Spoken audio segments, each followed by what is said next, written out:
Good morning, everybody. Hello, hello, hello, and happy Monday, the 29th of April. I cannot believe how quickly this year is going again. And I feel like I say that every year, every time I get to this time of year and I'm doing my Facebook Lives. But it's flying by, which is amazing. But how are you all getting on with all your socials? I do want to know. So do keep in touch. And I've got a bit of a different background today and a bit of a different viewpoint because our windows are being cleaned here at the office. And whilst I was in the usual position with the background, which usually has the windows in display, I was just about to go live and the chat just started washing the windows, which is hilarious. So I've had to reposition myself over on Anna's side of the room. But thank you to everybody who will be watching this today or joins me live. These are our regular social media roundups. So once a month I stream live on my Facebook page and just bring to you some of the kind of headlines of social media from that month across a variety of platforms, really looking at kind of what the biggest changes have been and what they might mean for you guys as a business. I am a bit tired today. Did a lot of walking yesterday in the London Marathon, watching my brother. So congratulations, Andrew. I'm sure a lot of you were watching it, or if you did have anybody watching and taking part in the London Marathon, I hope they all got around safe and sound and it was a good day. So as I was saying, our usual social media roundups will kind of go through the main headlines, the main changes, and then if you guys aren't yet a member in the Social Media Academy Facebook group, which I've linked to in this post, hopefully you guys can see that, do head over there and join that group, because after each live, I host an Ask Me Anything in the Facebook group, which is exclusive to group members only. Don't know why I said it like that. It's exclusive to group members only. So if you have any specific social media related questions, then you can hop in the group and you get 20 minutes of me for free to ask anything specific. So do join the group if you haven't already. If you are, then don't forget to head over there for about 12:45. Okay, so let's kick off. One of the first things one of the first biggest pieces of news, which is just a general update, was about Lush coming off of social media. Now I know loads of people have been talking about this and are aware of it, but I really want to get your guys' feedback on what you think. Do you think that's a bold move? Do you think it's a good idea? I thought it was a fairly interesting choice. I completely see or appreciate their kind of thought process in that, wanting to cut out that middleman. And to quote Lush, they were saying, I'm fed up of having to battle with algorithms just to get their content seen, which I think we can all relate to in some way or another. And naturally, I think this is going to lead more down the influencer marketing route for them, to try and cut out that middleman and get more people talking about their products in a kind of guerrilla marketing-esque approach is kind of how I feel they're going to go. So looking at branded hashtag campaigns, influencer work, and just getting more people talking about their brand for them, which is always, I guess, a part of any social media strategy. And it's quite brave to just go all in on that element of a strategy. So we'll see how that pans out in the future, but it's certainly got everybody talking about it. I know there's a lot of people who I work with who kind of say, I'm just going to give social up. So yeah, I would be interested to know what you guys think, and let's see how it all pans out in the future. Okay, moving on to some updates. Facebook this month are changing a lot about their paid ads at the moment. So if you guys are, I said this last month, but if you guys are using paid ads, just be mindful that new features are allowing users to see why they're being served advertising on Facebook. So there'll be a little drop down question in the top right hand corner of all adverts that asks, why am I seeing this? And those users will be able to see what sort of targeting data that business is using in order to show you the advert. So it just means you have to be really super clean in terms of GDPR and security. And it will mean that advertising will become more difficult for businesses and probably more expensive, as the users who are more in tune with ad blocking will start to do that more, and people who aren't familiar with ad blocking will become more familiar with it. I think that's going to make it a little bit more difficult. So do be mindful of that. And I think for you guys, that means, or for a lot of us, it means testing newer audiences, lookalike audiences, and kind of trialing the demographics is a really good idea. What else is happening on Facebook?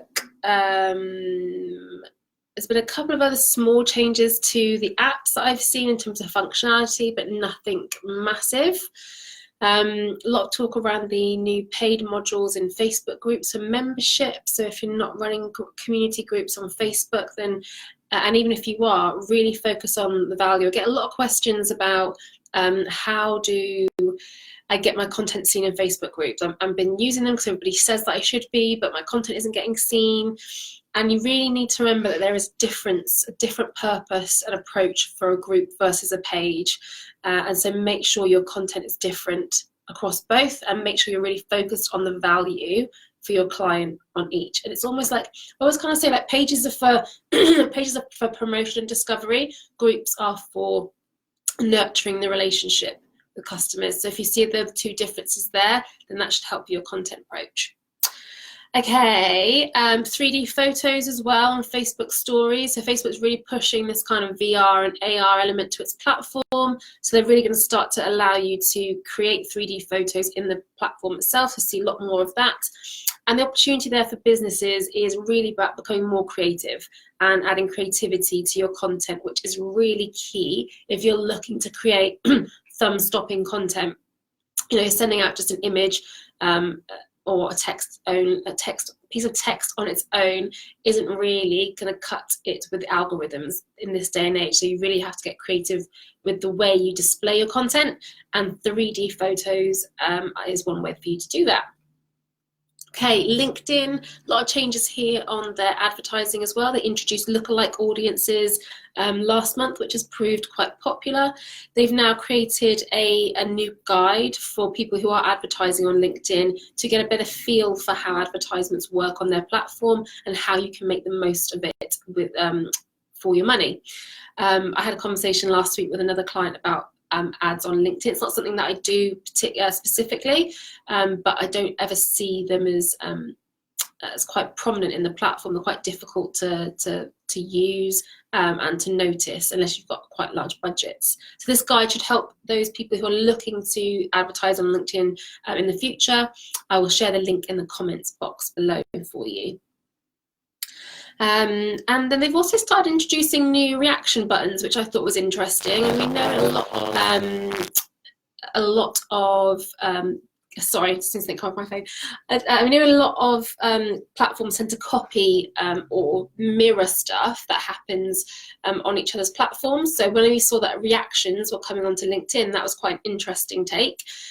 Really, for me, that's about. It'd be useful for businesses even if as a profile or as a company page, a reaction is a great way to really measure the success of your content over and above a like, where somebody says, yeah, I like this, or I enjoyed it. A reaction is going to be able to show you why somebody's enjoyed that piece of content, and that should again tailor your content strategy in terms of what you should or could create more of. So hopefully that makes sense. But a couple of like the curious reaction button on LinkedIn I thought was quite nice to kind of help you show that when people are interested in that type of content, you can create more of it and produce more. So yeah, I like that. WhatsApp, really exciting news with WhatsApp.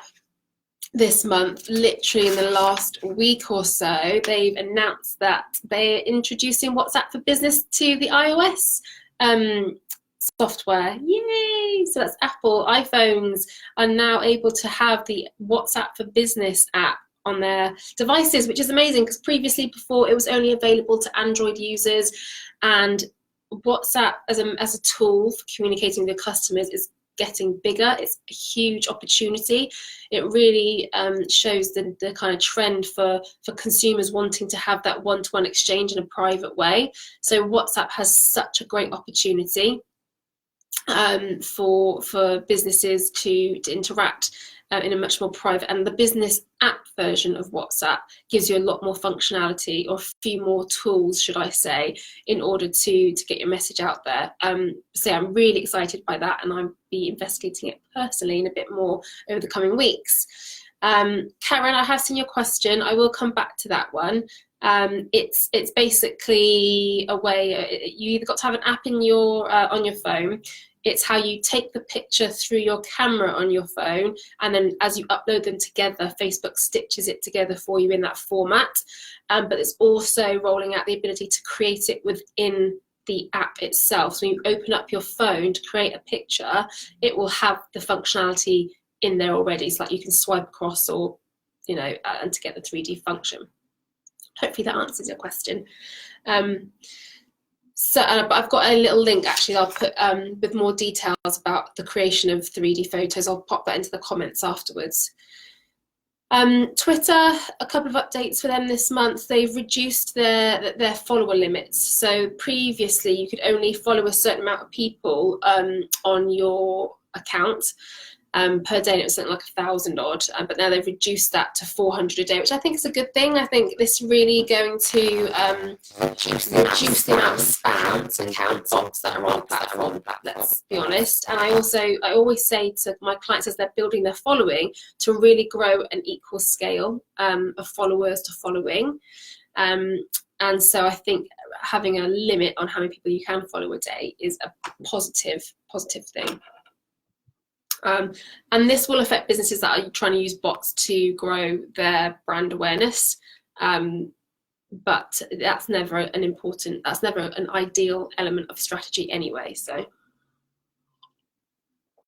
a couple of things on Instagram changes. They've now introduced quiz stickers to stories. So going back to what we were saying a minute ago about creativity being key on social in order to stand out. If you haven't explored stories, and do get involved, there's loads of different features on there. Quizzing is a kind of a step up from polls. Now you can ask a question and have people kind of add multitudes of answers, which is great. And you can create much more interactivity with those quizzes on there, as you would from just a general question versus a poll. And also Facebook is testing a creator studio, a desktop creator studio for Instagram. So this is primarily, I believe, for paid content, because that's what they have on Facebook. But it's kind of like a sandpit, if you like, a place where you can prepare and draft advertisements in order to get a feel for if they'll work or how they'll look on the platform. And that will involve things like creating vertical video and various formats of video content as well for the platform. So I'll put a link into that as well, but keep an eye out there.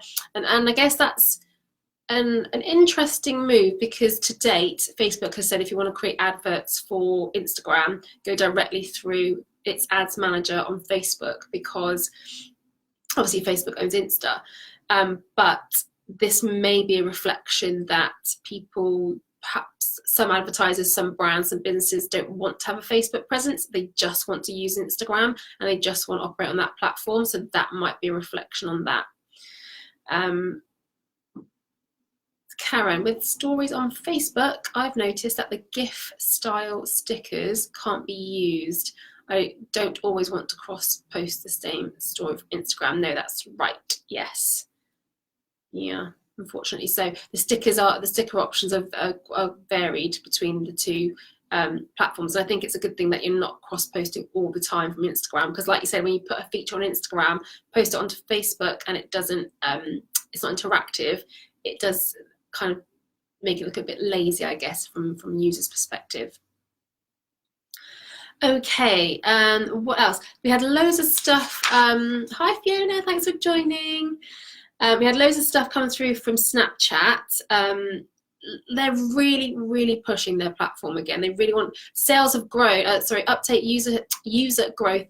Users have grown. The platform has seen growth basically for the first time in a very long time, and they're really going hard on making their offering something that's quite unique, so they can really niche out in their market. But a lot of the things that are interesting for businesses on Snapchat at the moment are around advertising. So they've launched their own kind of ad network, which will allow businesses to target Snapchat users from outside of the platform, which is, again, really effective, because if you know that you have a market on Snapchat and they're really highly engaged, because the platform is a highly engaged platform, but you don't necessarily have the time or capacity to manage your own profile, advertising is a good way to get in front of that demographic.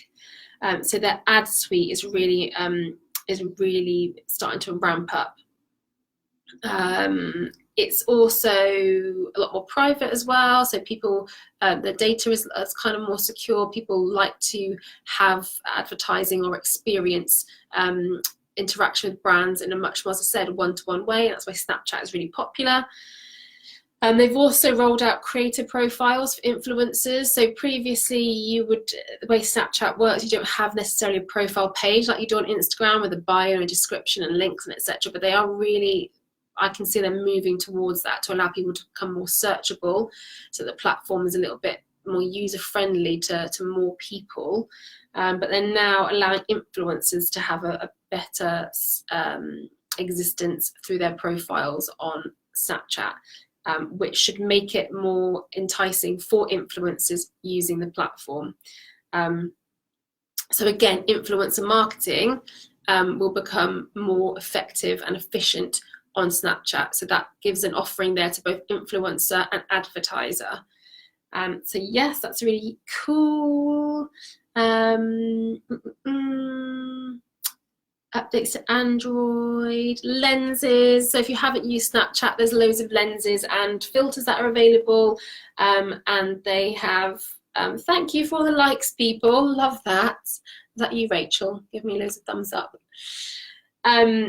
So they are introducing new lenses for landmarks, and they're calling them landmarkers, which I absolutely love. So people will be able to start creating their own lenses. Now, when you open up Snapchat and you take a picture of what you see in front of you, you can either swipe right for a filter, or you can tap the bottom. You get loads of overlays and lenses that they're called, and lenses are really popular. They were quite expensive to design, and previously to that were only available by the creators of Snapchat, but now they're trying to make it a much more user-focused, user-centric platform, and allowing others to create those filters and lenses. So look out for landmarkers, which just makes it more creative for businesses if they're going to be using it, which that's the kind of theme of today's live, really, is creativity.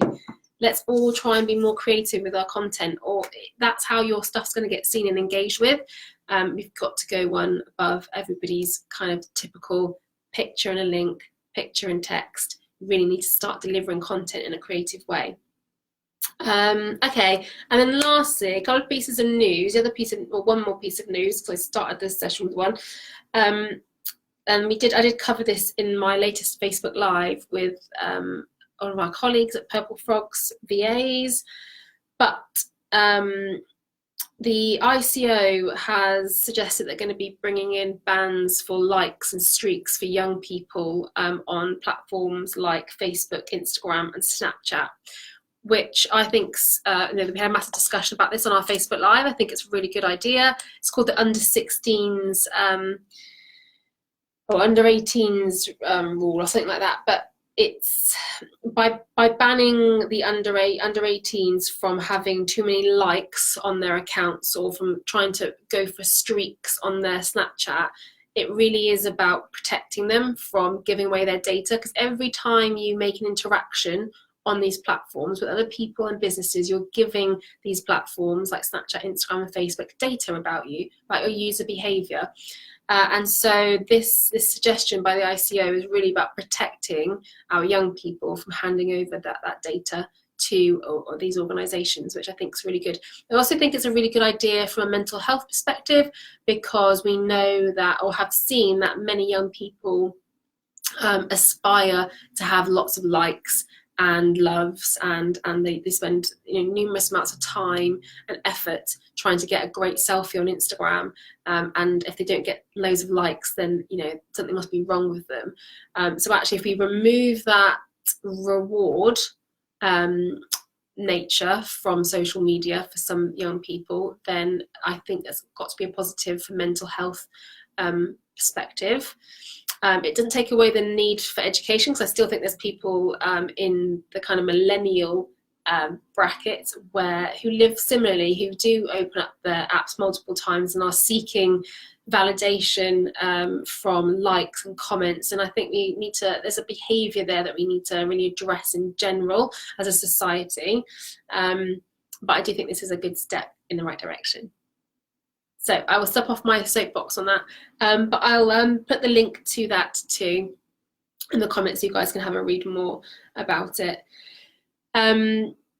Yeah, I think that's pretty much it for this month. We've covered a little bit of Twitter. We have, the other thing I didn't mention about Twitter actually is that they're going to be hiding replies, or they're going to be giving people the option to hide replies. We don't know if it's going to be tested in their beta app first, whether they're just going to go straight roll out into Twitter. But it's going to make social listening a little bit more difficult, basically. So if content can be hidden and replies can be hidden, then that's obviously going to be, it's going to throw up less results, and we're not going to be able to track conversations as easily as we can now. So that was the other thing for Twitter. Cool. Okay, I think that's it. Well, 21 minutes. I'm getting better at keeping to my 20-minute time frame. Cool. Thank you guys so much for joining. Thank you for all the likes and the loves and the comments. Much appreciated. Does everyone know who the ICO are? No, probably not, Brian. The Information Commissioner's Office. That's who the ICO are. I will post a link for more details about that piece of news as well. Cool. If you all want to join me for a Ask Me Anything, then head over to the Facebook group. I've tagged it in this post. Every month after the roundup's on the page, I give some exclusive opportunity in the Facebook group for you to ask me anything about social media. So do jump in. It's for about 20 minutes. It starts at 12:45. So I will see you there very shortly. Take care. Thank you so much for watching this month. And it's the same next month in May. Sorry, it's on the Tuesday after the bank holiday. And same time, 12 o'clock. Take care. Thanks a lot. Bye.